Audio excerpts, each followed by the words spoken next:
फिल्मी किस्से बाय राकेश में आपका स्वागत है। आज के एपिसोड में 1942 की टॉप हिंदी फिल्मों की बात होगी। 1940 एंड 41 की टॉप फिल्मों के एपिसोड में आपको बताया था कि कलेक्शन और वर्डिक्ट की information box office India page के हिसाब से है। इतनी पुरानी फिल्मों की जानकारी में बहुत ज़्यादा लोग इंटरेस्टेड नहीं होते। जो लोग इंटरेस्ट दिखाते हैं, कमेंट्स करते हैं, अप्रिशिएट करते हैं, ऐसे एपिसोड्स असल में उन्हीं लोगों के लिए होते हैं। उन्हीं की वजह से मुझे ऐसे एपिसोड्स बनाने के लिए प्रेरणा मिलती है। एपिसोड आगे बढ़ाने से पहले आप सबका बहुत बहुत शुक्रिया, दिल से शुक्रिया। अब आज के एपिसोड पर आते हैं। 1942 की टॉप फिल्मों में भी 6 फिल्मों के ही नाम हैं। 1942 छठे नंबर पर रहने वाली फिल्म थी भरत मिलाप। दुर्गा खोटे, शोभना सामर्थ, शाहू मोदक, प्रेम अदीब। स्टोरी वी औंधकर, डायलॉग्स पंडित अनुज, गीतकार तुलसीदास, पंडित अनुज, बालम परदेसी, पंडित इंद्र, संगीतकार शंकर राव व्यास। प्रोडक्शन हाउस था प्रकाश पिक्चर्स, निर्देशक थे विजय भट्ट। व्रजलाल जगनेश्वर भट्ट यानी विजय भट्ट और उनके भाई शंकर भाई भट्ट ने 1934 में प्रकाश पिक्चर्स बैनर शुरू किया था। इस बैनर तले उन्होंने बहुत कामयाब फिल्में बनाई। सिनेमेटोग्राफर प्रवीण भट्ट विजय भट्ट के बेटे हैं। प्रवीण भट्ट के बेटे हैं विक्रम भट्ट, यानी विजय भट्ट विक्रम भट्ट के दादाजी थे। इस फिल्म में राम का किरदार निभाने वाले प्रेम अदीब उस दौर में 8 फिल्मों में राम बने थे। 1942 के भरत मिलाप की नेट कलेक्शन थी 38 लाख। फिल्म का वर्डिक्ट था सेमी हिट। 1942 5वें नंबर पर थी film Roti. Chandramohan, Sheikh Mukhtar, Sitara Devi, Akhtaribai Faizabadi, Ashraf Khan. Story RS Chaudhary. Screen play dialogues Wajahat Mirza. गीतकार सफ्तर आह, आरजुल लखनवी, वजाहत मिर्जा, बहजाद लखनवी। संगीतकार अनिल बिस्वास। प्रोडक्शन हाउस नेशनल स्टूडियोज, निर्देशक महबूब खान। नेशनल स्टूडियोज के लिए महबूब खान की ये तीसरी और आखिरी फिल्म थी। ये 3 फिल्में थीं औरत, बहन, रोटी। इसके बाद महबूब खान ने अपना बैनर शुरू कर दिया था। 1930 के दशक में east India film company Calcutta ने अख्तरीबाई फैजाबादी को फिल्मों में काम करने के लिए और गाने के लिए बुलाया था। अख्तरीबाई ने कुछ फिल्मों में एक्टिंग की और गाया भी। फिर वो लखनऊ लौट गईं। महबूब खान ने उन्हें अप्रोच किया और अपनी फिल्म रोटी में काम करने के लिए तैयार किया। रोटी के संगीतकार अनिल बिस्वास ने अख्तरीबाई की आवाज़ में 6 गज़लें रिकॉर्ड की थीं, पर महबूब खान के निर्माता के साथ कुछ अनबन हो गई थी, इसलिए सारी गज़लें फिल्म में नहीं रखी गईं। अख्तरीबाई फैज़ाबादी को हम सब लोग मलिकाए गज़ल बेगम अख्तर के नाम से जानते हैं। रोटी फिल्म 2 बिल्कुल अलग सामाजिक आर्थिक सिस्टम्स के कॉन्फ्लिक्ट की कहानी है। एक तरफ आधुनिक पूंजीवादी समाज का बेलगाम लालच और व्यक्तिवाद है, तो दूसरी तरफ जंगल की एक आदिम जनजाति का सरल और सामूहिक जीवन। कहा जाता है एक बार महबूब खान बहुत बीमार हो गए थे, हॉस्पिटल में एडमिट हो गए थे, पेट में कोई इन्फेक्शन हो गई थी। डॉक्टर्स ने उन्हें कई दिन तक रोटी खाने से मना कर दिया, सिर्फ दही और खाखरा खाते थे। उनके दोस्त संगीतकार अनिल बिस्वास उनसे मिलने आते थे। अनिल बिस्वास महबूब खान को रोटी के लिए तड़पता देखते थे। दोनों बात करते थे कि जिन लोगों को असल में रोटी नहीं मिल पाती, भूखे रहना पड़ता है, उनकी क्या हालत होती होगी। इस बात को लेकर दोनों ने सोचा कि रोटी के सब्जेक्ट पर कोई ना कोई कहानी बनाई जाए जो बड़े पैमाने पर दिखाई जा सके। तब रोटी फिल्म की कहानी लिखनी शुरू की गई। रोटी में मेन कैरेक्टर्स निभाने वाले 5 कलाकारों का काम बहुत अच्छा था। अशरफ खान एक तरह से सूत्रधार थे। चंद्रमोहन नकली सेठ लक्ष्मीदास। बेगम अख्तर के किरदार का नाम था डार्लिंग। शेख मुख्तार बालम बने। सितारा देवी किनारी बनी। सितारा देवी कथक डांसर थीं, गाती भी थीं। उनका इस फिल्म में काम सबसे खास था। अपना रोल उन्होंने बहुत ग्रेसफुली निभाया। उनकी प्रेजेंस बहुत प्लेजेंट थी।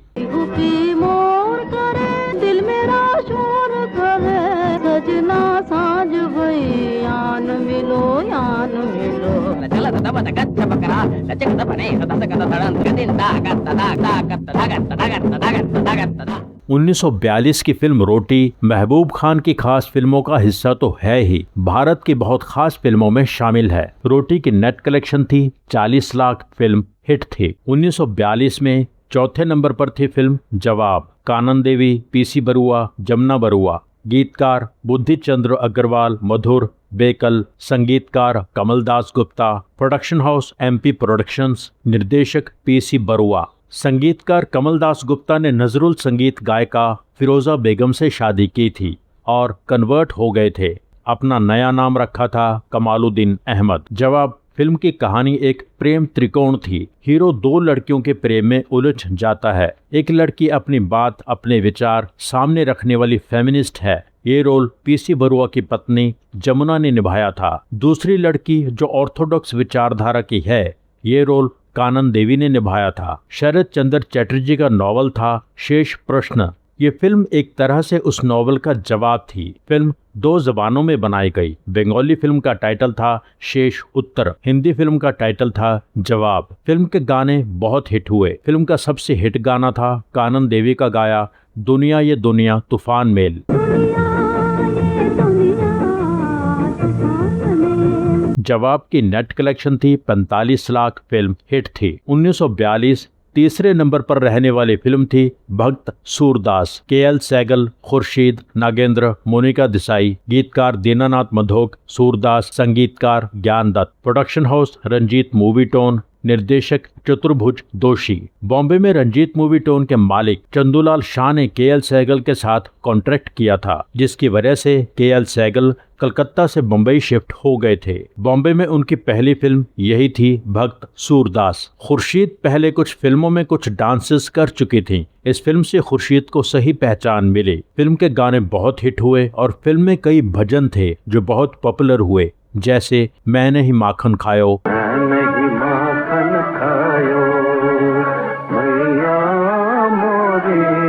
भक्त सूरदास की नेट कलेक्शन थी 55 लाख। फिल्म सुपरहिट थी। 1942 दूसरे नंबर पर थी फिल्म खानदान। प्राण, नूरजहां, मनोरमा, M अजमल, गुलाम मोहम्मद। लेखक थे इम्तियाज अली ताज, गीतकार MD तासीर, नाजिम पानीपति, DN मधोक, संगीतकार Ghulam Haider. Production house Pancholi art pictures के लिए निर्माता थे इस बैनर के मालिक दलसुख पंचोली। DM पंचोली का स्टूडियो लाहौर में था। ये फिल्म वहीं बनी थी। फिल्म के निर्देशक थे शौकत हुसैन रिजवी। ये उनकी पहली फिल्म थी एज डायरेक्टर। प्राण की ये पहली हिंदी फिल्म थी। इससे पहले वो पंजाबी फिल्मों में काम कर चुके थे। Noorjahan as child artist Punjabi फिल्मों में काम कर चुकी थीं। 1940 की पंजाबी फिल्म यमला जट में नूरजहां ने एज चाइल्ड आर्टिस्ट काम किया था। प्राण फिल्म के हीरो थे। ये प्राण की पहली फिल्म थी। अब 1942 की फिल्म खानदान में नूरजहां प्राण की हीरोइन थी। 1942 में ही नूरजहां ने खानदान के निर्देशक शौकत हुसैन रिजवी से शादी कर ली थी। 1953 तक ये शादी चली। खानदान की कहानी बहुत पसंद की गई। एक अमीर आदमी एक लालची औरत के जाल में फंस जाता है। सच्चाई सामने आने पर वो उस औरत को और उसके प्रेमी को मार देता है। जेल काटने के बाद अब वो जिस घर में माली बन के रहता है, उस घर का नौजवान भी एक एक्ट्रेस के जाल में फंस रहा है। माली को पता चलता है कि ये नौजवान असल में मेरा पोता है। अपने पोते को लालची लड़की के जाल से बचाने के लिए वो उस लड़की को भी मार देता है। लालची लड़की का किरदार निभाया था मनोरमा ने। मनोरमा की मौत के बाद प्राण अपनी प्रेमिका नूरजहां के पास लौट आता है। खानदान पहली ऐसी फिल्म थी जिसकी पब्लिसिटी इसकी रिलीज से बहुत पहले शुरू कर दी गई थी। लोग इंतजार कर रहे थे कि फिल्म कब रिलीज हो। फिल्म के 9 गानों में से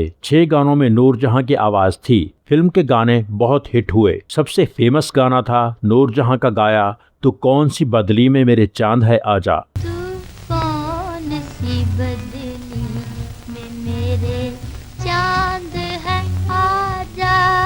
खानदान की नेट कलेक्शन थी 60 लाख। फिल्म सुपरहिट थी।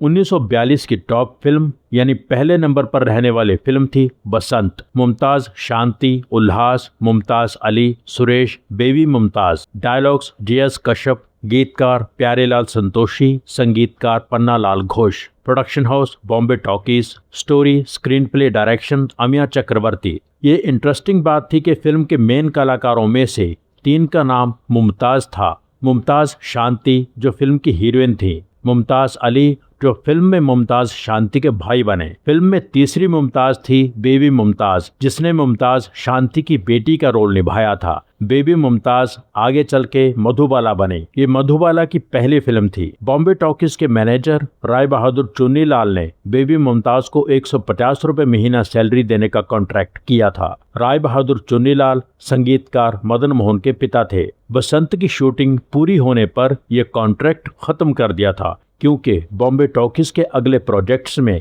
किसी फीमेल चाइल्ड आर्टिस्ट की जरूरत नहीं थी। मधुबाला का परिवार वापस दिल्ली लौट गया। 1944 में बॉम्बे टॉकीज की मालिक देविका रानी ने मधुबाला को जवार भाटा की हीरोइन बनाने के लिए वापस बुलाया, पर ऐसा नहीं हो सका। इतना जरूर हुआ कि मधुबाला का परिवार इस बार बॉम्बे से वापस नहीं गया। मधुबाला के बारे में कई एपिसोड्स इस चैनल पर बने हुए हैं। उनकी कहानी आप उन एपिसोड्स में देख सकते हैं। मुमताज शांति पहले पंजाबी फिल्मों में काम कर चुकी थी। ये उनकी पहली हिंदी फिल्म थी। मुमताज शांति और मुमताज अली ने भाई बहन का रोल निभाया था, जो नौकर हैं और स्टेज पर बड़े कलाकार बनने का सपना देखते हैं। आगे चल के ऐसे शोज के ऑर्गेनाइजर के छोटे भाई उल्लास के साथ मुमताज शांति की शादी हो जाती है। उल्लास अपनी पत्नी और छोटी बच्ची को छोड़कर चला जाता है। कहानी के अंत में सब ठीक हो जाता है। फिल्म में मधुबाला पर यानी बेबी मुमताज पर गाना फिल्माया गया। ये गाना बेबी मुमताज ने ही गाया था। मेरे छोटे से मन में छोटी सी दुनिया रे।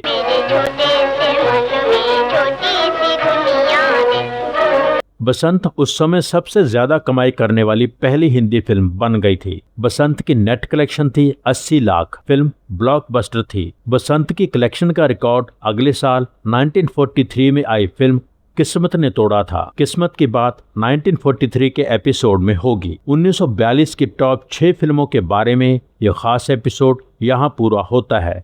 एपिसोड के बारे में अपनी राय जरूर लिखें। Thank you so much.